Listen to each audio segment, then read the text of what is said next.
Freedom. మనిషి ఈరోజు freedom కోరుకుంటున్నాడు. ఆ ఫ్రీడమ్ వల్ల ఆ వ్యక్తి ఏం చేయాలనుకుంటున్నాడు అంటే తన ఇష్టం జరగాలనుకుంటున్నాడు. ఆ దినములలో ఇశ్రాయేలీయులకు రాజు లేడు గనుక ప్రతి వాడు తన ఇష్టానుసారంగా ప్రవర్తించుచు వచ్చెను. ఇప్పుడు అదే పేజీ తిరిగేయండి. రూతు గ్రంథం వస్తుంది, మొదటి అధ్యాయం కనిపిస్తుంది. న్యాయాధిపతుల గ్రంథం చివరి అధ్యాయము చివరి వచనంలో ప్రతివాడు ఇష్టానుసారంగా జీవించాడంట. మరి ఆ తర్వాత ఏం జరిగిందో చూద్దాం రండి.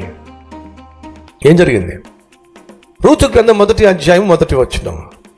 న్యాయాధిపతులు ఏలిన దినములలో దేశములో సమృద్ధి కలుగగా. ఉందా మీ బైబిల్ అలాగా? గట్టి చెప్పండి. ఏం కలిగిందట? కరువు కలుగగా. ఎందుకు వచ్చింది కరువు?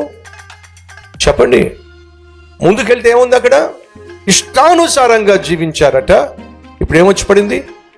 అదే ఈరోజు మన మధ్య వాక్యం వింటున్నటువంటి వారు టీవీలో కావచ్చు, సోషల్ మీడియాలో కావచ్చు, మందిరంలో కావచ్చు, నువ్వు ఆత్మీయంగా కనిపిస్తూ ఉండొచ్చు, కానీ నీ ఇష్టానుసారంగా నువ్వు జీవించాలని ఆశపడుతున్నావు.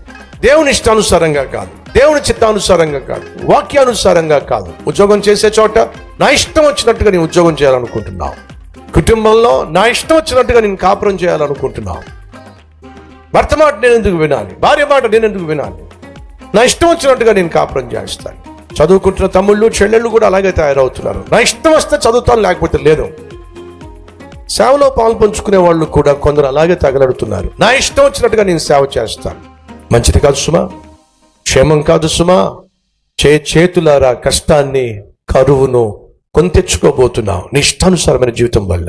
ఇదంతా చెప్పడానికి కారణం ఏమిటయ్యా అంటే, ఇష్టానుసారంగా జీవించినటువంటి సౌలు దేవుని సన్నిధిని పోగొట్టుకున్నాడు. ఇష్టానుసారంగా జీవించిన సంసోను దేవుని సన్నిధిని పోగొట్టుకున్నాడు. సంసోను తను చంపేసుకున్నాడు, సౌలు తను చంపేసుకున్నాడు.